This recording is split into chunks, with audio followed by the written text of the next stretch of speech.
नमस्कार, future and option course के इस 5वें पार्ट में आपका स्वागत है। पिछले कुछ पार्ट में हम बात कर रहे हैं फ्यूचर्स मार्केट की और इस पार्ट में हम उसी को कंटिन्यू करेंगे। तो पिछले पार्ट में हमने देखा कि स्पॉट प्राइस क्या होती है, तो फटाफट समराइज करते हैं। स्पॉट प्राइस का मतलब होता है कि कैश मार्केट में उस शेयर की जो प्राइस चल रही है वो प्राइस। उसके बाद हमने फ्यूचर प्राइस देखी। तो फ्यूचर प्राइस मतलब जिस प्राइस पर आप कॉन्ट्रैक्ट कर सकते हो। जैसे कि टीसीएस के फरवरी फ्यूचर कॉन्ट्रैक्ट की प्राइस थी 2231.90 रुपीज। तो अगर आप टीसीएस का फरवरी कॉन्ट्रैक्ट जो कि 27 फरवरी को एक्सपायर हो रहा है उसे इस प्राइस पर खरीद सकते हो। अगर आप टीसीएस के फरवरी फ्यूचर्स 2231.90 रुपीज पर खरीदते हो तो फिर 27 फरवरी को स्पॉट प्राइस कुछ भी रहे, आपको टीसीएस के शेयर्स 2231.90 रुपीज में ही खरीदने होंगे। लेट्स से कि 27 फरवरी को टीसीएस के स्पॉट प्राइस 2250 रुपीज हो जाती है तो आपको अच्छा खासा प्रॉफिट हो जाएगा, क्योंकि आपको तो शेयर 2231 रुपीज में ही मिल रहे हैं। वही अगर 27 फरवरी को टीसीएस की स्पॉट प्राइस 2220 रुपीज होती है तो फिर आपको लॉस होगा, क्योंकि आपको महंगे प्राइस पर वो शेयर खरीदने पड़ेंगे। देखो, फ्यूचर में आपको एक्चुअल शेयर्स खरीदने की जरूरत नहीं होती है,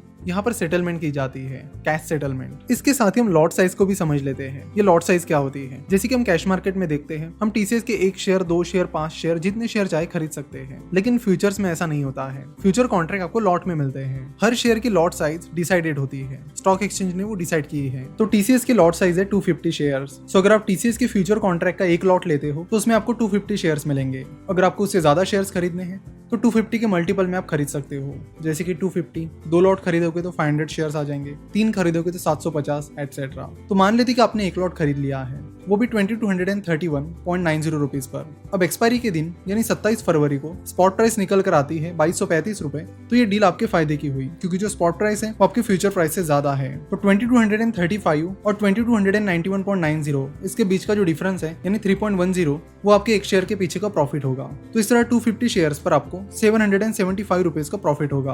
तो आपके फ्यूचर कॉन्ट्रैक्ट से जो भी प्रॉफिट लॉस निकल कर आएगा वो सीधे आपके अकाउंट में ट्रांसफर किया जाएगा। आपको एक्चुअल में टीसीएस के शेयर्स खरीदने की जरूरत नहीं होती है, सीधा प्रॉफिट आपके अकाउंट में आ जाता है। तो अब तक आपके समझ में आ गया होगा कि future and option market cash market से पूरी तरह डिफरेंट है। यहाँ पर एक और चीज आपको दिखने मिलती है जिसका मतलब आप में से ज्यादातर लोगों को नहीं पता होगा, और वो है ओपन इंटरेस्ट। यहाँ पर ओपन इंटरेस्ट है 3,37,000। तो इस ओपन इंटरेस्ट का मतलब क्या होता है, चलो तो उसे भी समझ लेते हैं। जब आप कोई फ्यूचर कॉन्ट्रैक्ट खरीद रहे हो तो ऑब्वियसली सामने वाली कोई पार्टी रहेगी जो फ्यूचर कॉन्ट्रैक्ट सेल कर रही है। अब 2 लोग मिल गए और कॉन्ट्रैक्ट पूरा हो गया, तो एक कॉन्ट्रैक्ट के लिए 2 पार्टीज की जरूरत होती है, खरीदने वाली पार्टी और बेचने वाली पार्टी। सिंपल। तो जब बायर और सेलर मिल जाता है तब एक कॉन्ट्रैक्ट पूरा होता है। तो अगर आपने एक कॉन्ट्रैक्ट कर लिया है तो जो ओपन इंटरेस्ट है वो 1 से बढ़ जाएगा। तो यहाँ पर ओपन इंटरेस्ट है 3,37,000, यानी 3,37,000 कॉन्ट्रैक्ट फिलहाल टीसीएस के फरवरी कॉन्ट्रैक्ट के लिए किया गया है। तो ओपन इंटरेस्ट से आपको पता चलता है कि कितने फ्यूचर कॉन्ट्रैक्ट एक्टिव है, जिससे आपको ये पता करने में मदद होती है कि वो कॉन्ट्रैक्ट कितना लिक्विड है और कितना इंटरेस्ट लोगों का उन फ्यूचर्स में है।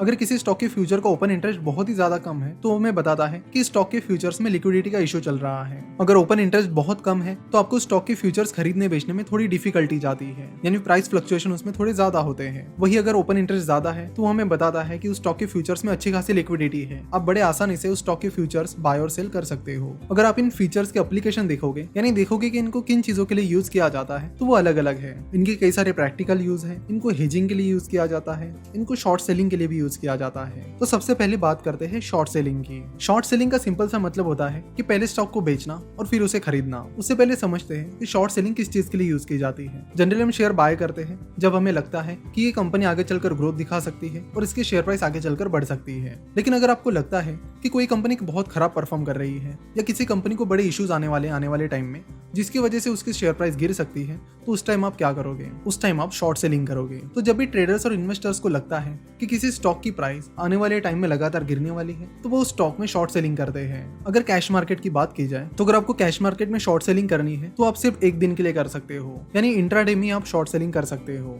उससे ज्यादा टाइम के लिए आप कैश मार्केट में शॉर्ट सेलिंग नहीं कर सकते। इसलिए बहुत सारे ट्रेडर शॉर्ट सेलिंग करने के लिए फ्यूचर्स का इस्तेमाल करते हैं, क्योंकि फ्यूचर्स में आप एक दिन से ज्यादा टाइम पीरियड के लिए भी शॉर्ट सेलिंग कर सकते हो। तो शॉर्ट सेलिंग का यूज तब किया जाता है जब आपको लगता है कि किसी शेयर की प्राइस गिर सकती है और उसका फायदा आप ले सकते हो। सेकंड चीज है हेजिंग। हेजिंग में आप रिस्क को मिटिगेट करते हो, यानी रिस्क को लिमिट में करते हो। कई बार जब बड़े बड़े इन्वेस्टर बहुत ज्यादा क्वांटिटी में शेयर्स खरीदते हैं तो उन्हें लगता है कि अचानक से अगर इस शेयर को कुछ हो गया तो हमें बहुत बड़े लॉसेस उठाने पड़ सकते हैं। इसलिए उस रिस्क को कंट्रोल करने के लिए वो फ्यूचर्स का इस्तेमाल करते हैं। इसे भी हम अगले पार्ट में डिटेल में देखेंगे। साथ ही इसके जो प्रैक्टिकल यूज है कि जो फार्मर्स हैं, जो नॉर्मल होलसेलर्स हैं, वो इन फ्यूचर्स का इस्तेमाल करके कैसे अपनी रिस्क मिटिगेट कर सकते हैं, इसके बारे में प्रैक्टिकल एग्जांपल के साथ अगले लेक्चर में बात करेंगे। तो आशा करता हूँ कि इस लेक्चर में आपको बहुत कुछ सीखने मिला होगा। नेक्स्ट लेक्चर में हम एग्जांपल के साथ इन सारी चीजों को समझेंगे। तो वीडियो देखने के लिए और हमसे जुड़े रहने के लिए आपका बहुत बहुत धन्यवाद।